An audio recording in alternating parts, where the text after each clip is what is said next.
Okay let us C. बघा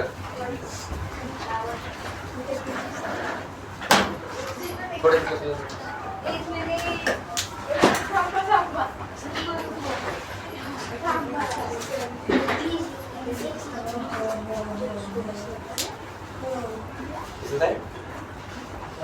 okay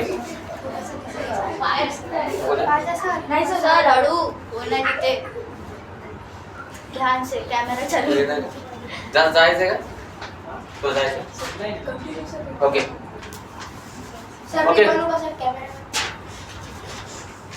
look at the whiteboard. First of all, I would like to give the information about how to convert active into passive.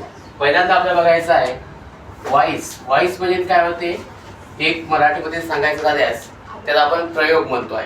आणि या व्हॉइसच्या आता दोन प्रकार बघायचे आहे. एक नंबर 1 आहे ऍक्टिव्ह व्हॉइस आणि नंबर 2 आहे पॅसिव्ह व्हॉइस. आता पॅसिव्ह व्हॉइस म्हणजे काय आणि ऍक्टिव्ह व्हॉइस म्हणजे काय. ऍक्टिव्ह व्हॉइस म्हणजे जसं मराठीमध्ये सांगायचं झाल्यास याला म्हणतो आपण कर्तरी प्रयोग आणि पॅसिव्ह व्हॉइस याला म्हणतो आपण कर्मणी प्रयोग. पण जाऊ द्या, आपल्या मराठी कसं काही करायचं नाही कारण की आपण इंग्लिश मीडियमच्या. So you must have knowledge about active voice and passive voice. Active voice means in the active voice there are give the importance of the subject, that is known as the active voice. And passive voice means काय, इथे बघा कर्माला खूप महत्त्व दिलं जाते म्हणजे ऑब्जेक्टला महत्त्व दिलं जाते म्हणून याला काय म्हणतात पॅसिव्ह व्हॉइस. आता बघा वाक्य ऍक्टिव्ह मधून पॅसिव्ह व्हॉइस कशा पद्धतीने बनवायचं. आता ऍक्टिव्ह मधून पॅसिव्ह व्हॉइस बनवत असताना पहिल्यांदा आपल्याला वाक्याचा सब्जेक्ट, त्यानंतर वर्ब आणि यानंतर ऑब्जेक्ट, ह्या तिन्ही गोष्टी आपल्याला काय करावं लागते, ओळखावं लागते. म्हणजेच काय, सब्जेक्ट, वर्ब आणि ऑब्जेक्ट. हा पहिला नियम झाला. दुसरा नियम काय आहे, ज्यावेळेस पहिल्यांदा आपण वाक्य काय करतो ऍक्टिव्ह मधून पॅसिव्ह व्हॉइस. मग ऍक्टिव्ह मधून पॅसिव्ह करायचं असेल तर पहिल्यांदा सब्जेक्ट, वर्ब आणि ऑब्जेक्ट. त्याच्यानंतर दुसरा नियम काय आहे, subject replace to object, subject replace to object and object replace to subject. म्हणजे कर्त्याची जागा म्हणजे सब्जेक्टची जागा ऑब्जेक्टला द्यायची आणि ऑब्जेक्टची जागा सब्जेक्टला द्यायची. म्हणजे subject replace to object and object replace to subject. Number 3 नियम आहे चेंज द टेन्स. कोणता आहे, चेंज द टेन्स. म्हणजे काळामध्ये बदल करायचा आहे. तर पहिल्यांदा एक वाक्य आपल्या लक्षात घ्यायचं आहे का दिलेलं सेंटेन्स हे कोणत्या काळाचं आहे आणि त्यानुसार आपल्या काळामध्ये काय करायचं, आपल्याला बदल करायचा आहे म्हणजे चेंज द टेन्स.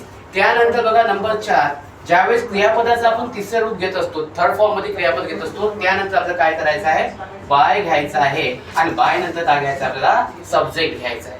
म्हणजे पहिल्यांदा काय घ्यायचं, आपल्याला ऑब्जेक्ट घ्यायचा आहे, त्यानंतर काळामध्ये बदल करायचा आहे, त्यानंतर काय करायचं आहे, क्रियापदाच्या तिसऱ्या रूपानंतर बाय घ्यायचा आहे आणि बाय नंतर काय घ्यायचं आहे, सब्जेक्ट घ्यायचा आहे. हे काय झाले ऍक्टिव्ह इंटू पॅसिव्हचे हे संपूर्ण नियम झालेले आहे. आता सिंपल फॉर्म्युला सांगतो आहे, ज्यावेळेस वाक्य आपण ऍक्टिव्ह मधून पॅसिव्ह व्हॉइस बनवत असतो. आता ऍक्टिव्ह मधून पॅसिव्ह व्हॉइस बनवत असताना आपल्याला नेमकं काय करायचं आहे, एक सेंटेन्स सांगतोय, त्या सेंटेन्सतून तुमच्या लक्षात येईल. जसं फॉर एक्झाम्पल बघा, she was eating a mango. आता she was eating a mango हे वाक्य कोणतं आहे, पहिल्यांदा ओळखायचं का दिलेलं वाक्य कोणतं आहे, ऍक्टिव्ह व्हॉइस आहे. आपल्याला काय बनवायचं आहे, पॅसिव्ह व्हॉइस. आता हे वाक्य ऍक्टिव्ह व्हॉइस काय आहे, कारण की नाही तर तुम्हाला बाय दिसत आहे, नाही तर क्रियापदाचे तिसरे रूप दिसत आहे. म्हणजे एक गोष्ट लक्षात ठेवायचं, म्हणजे ज्या इथं वाक्यामध्ये तुम्हाला बाह्य दिसत नाही आणि क्रियापदाचे तिसरे रूप दिसत नाही, म्हणजेच हे वाक्य कोणतं आहे, ऍक्टिव्ह व्हॉइसचं आहे. आणि इथं वाक्याच्या स्टार्टिंगला काय दिसत आहे, सब्जेक्ट दिसत आहे आणि वाक्याच्या शेवटी काय दिसत आहे, आपल्याला ऑब्जेक्ट दिसत आहे. म्हणजे आपल्याला 100% गॅरंटी झालेली आहे तर this sentence also belongs to the active voice and now we want to convert this sentence active into passive. आता हे वाक्य बनवायचं आहे ऍक्टिव्ह मधून पॅसिव्ह व्हॉइस मध्ये. मग ऍक्टिव्ह व्हॉइस मधून पॅसिव्ह व्हॉइस बनवत असताना आपला नियम तोच आहे, पहिल्यांदा वाक्याचा सब्जेक्ट ओळखायचा आहे, त्यानंतर वर्ब ओळखायचा आहे आणि त्यानंतर ऑब्जेक्ट ओळखायचा आहे. ठीक आहे, आपल्याला माहित झालेलं आहे वाक्याचा सब्जेक्ट कोण आहे, वर्ब कोण आहे आणि ऑब्जेक्ट कोण आहे. मग आता सब्जेक्ट, वर्ब आणि ऑब्जेक्ट या तिन्ही गोष्टी माहित झाल्यानंतर आता आपल्याला हे वाक्य बनवतात ते ऍक्टिव्ह मधून पॅसिव्ह व्हॉइस.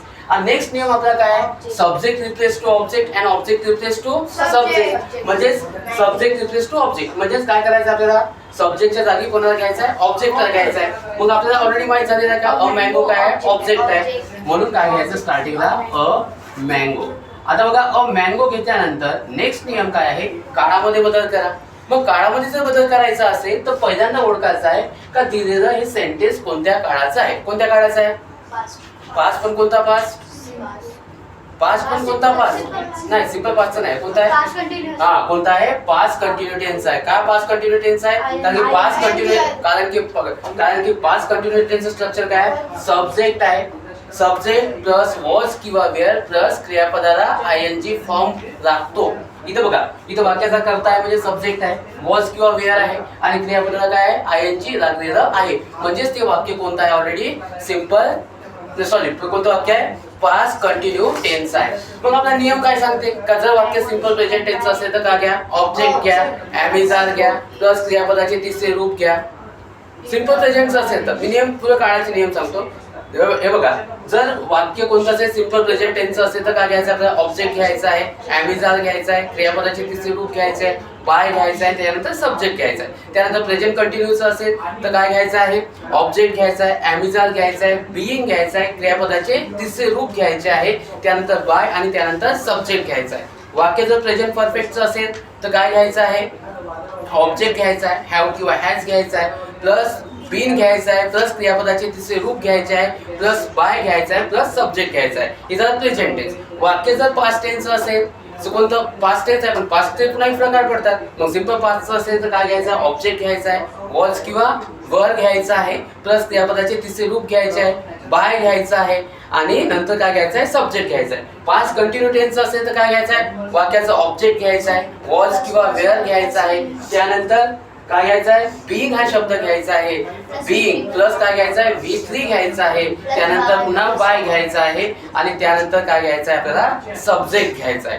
आणि वाक्य जर कदाचित पास्ट परफेक्ट असेल तर काय घ्यायचं आहे, ऑब्जेक्ट घ्यायचा आहे, हॅड घ्यायचा आहे, बीन घ्यायचा आहे, क्रियापदाचे तिसरे रूप घ्यायचे आहे आणि त्याच्यानंतर आपल्याला काय घ्यायचं, बाय घ्यायचं आहे, सब्जेक्ट घ्यायचा आहे. आणि वाक्य जर कदाचित सिंपल फ्युचर टेन्स असेल तर काय घ्यायचं आहे, ऑब्जेक्ट घ्यायचा आहे, शॉल किंवा विल घ्यायचा आहे प्लस बी घ्यायचा आहे प्लस क्रियापदाचे तिसरे रूप घ्यायचे आहे आणि त्याच्यानंतर काय घ्यायचं आहे, बाय घ्यायचा आहे आणि सब्जेक्ट घ्यायचा आहे. ठीक आहे, हेच आहे काळामध्ये बदल. पण आता काळामध्ये बदल झाल्यानंतर आपल्याला काळामध्ये बदल सगळेच माहित आहे. मग आपल्याला हे माहित झालं का हे वाक्य कोणतं आहे, सिंपल सॉरी कोणतं आहे, पास्ट कंटिन्यू टेन्स आहे. पास्ट वाक्य कोणतं आहे, पास्ट कंटिन्यू टेन्स आहे. कोणतं वाक्य आहे, पास्ट कंटिन्यू टेन्स आहे. मग आता हे वाक्य जर पास्ट कंटिन्यू टेन्स असेल तर आता याला बनवायचं आपल्या ऍक्टिव्ह मधून पॅसिव्ह वॉइस मध्ये. नियम आपला तोच सांगतो, सब्जेक्ट ओळखा, वर्ब ओळखा आणि ऑब्जेक्ट ओळखा. आपण सब्जेक्ट ओळखला आहे, वर्ब ओळखलेला आहे आणि ऑब्जेक्ट पण ओळखलेला आहे. पण आता नेक्स्ट दुसरा नियम काय सांगत आहे का सब्जेक्ट रिप्लेस टू ऑब्जेक्ट आणि ऑब्जेक्ट रिप्लेस टू सब्जेक्ट. कर्त्याची जागा कर्माला द्या आणि कर्माची जागा कर्त्याला द्या, जसं म्हणतात ना, सब्जेक्ट रिप्लेस टू ऑब्जेक्ट आणि ऑब्जेक्ट रिप्लेस टू सब्जेक्ट. म्हणून काय केलं आपण, सब्जेक्टच्या ठिकाणी काय घेतलं, ऑब्जेक्ट घेतलाय. ऑब्जेक्ट घेतल्यानंतर आपल्याला हे कळलं आहे का this sentence is also belongs to the past continue tense. कारण हे सेंटेन्स कोणता आहे, पास्ट कंटिन्यू टेन्स आहे. आता हे वाक्य बनवायचं आहे ऍक्टिव्ह मधून पॅसिव्ह वॉइस मध्ये. आपला नियम काय सांगते, वाक्य जर पास्ट कंटिन्यू टेन्स असेल तर तुम्ही पहिल्यांदा काय घ्या, ऑब्जेक्ट घ्या, त्यानंतर वॉज किंवा वेअर घ्या. आता इथं मँगो आहे, इथं मँगो आहे, एक क्वेश्चनीच आहे. मग मँगो एक क्वेश्चनी असेल तर काय घ्यायचं असते आपल्याला, वॉज. काय घ्यायचं आपल्याला, वॉज. त्यानंतर काय सांगते, वॉज वॉज नंतर काही बीइंग इन, काही बीइंग आणि त्याच्यानंतर काही इटन. इटन नंतर काय घ्यायचं, बाय घ्यायचं आहे आणि त्यानंतर वाक्याचा जर करता एखादी प्रोनाउन्स असेल, जसं आय असेल तर बाय नंतर मी घ्यायचं आहे, यू असेल तर बाय नंतर यूज घ्यायचा आहे. जर कदाचित वाक्याचा करता वी असेल तर बाय नंतर काय घ्यायचं आहे, अस घ्यायचा आहे. शी असेल तर हर घ्यायचा आहे बाय नंतर. त्यानंतर कधी वाक्याचा करता ही असेल तर बाय नंतर हिम घ्यायचं आहे आणि त्यानंतर कधी वाक्याचा करता इट असेल तर इटच घ्यायचं आहे आणि दे असेल तर बाय नंतर काय घ्यायचं आहे, देम घ्यायचं आहे. म्हणजेच एक गोष्ट लक्षात ठेवायचं आहे, कारण की पहिल्या वाक्यामध्ये वाक्याचा करता हा काय असतो, सब्जेक्ट असतो. म्हणून आपण याची पहिली केस ज्याला आपण सब्जेक्टिव्ह केस म्हणतो किंवा सब्जेक्टिव्ह केस घेत असतो. परंतु नंतर सेकंड पॅसिव्ह वॉइस मध्ये तो सब्जेक्ट काय बनते, ऑब्जेक्ट बनते. मग ऑब्जेक्ट बनल्यानंतर डेफिनेट आपल्याला त्या प्रोनाउनची ऑब्जेक्टिव्ह केस घ्यावं लागते. मग इथं काय घ्यायचं आपल्याला, हर घ्यायचा आहे. काय घ्यायचा आहे, हर घ्यायचा आहे. हे झालं वाक्य ऍक्टिव्ह मधून पॅसिव्ह वॉइस. समज आहे.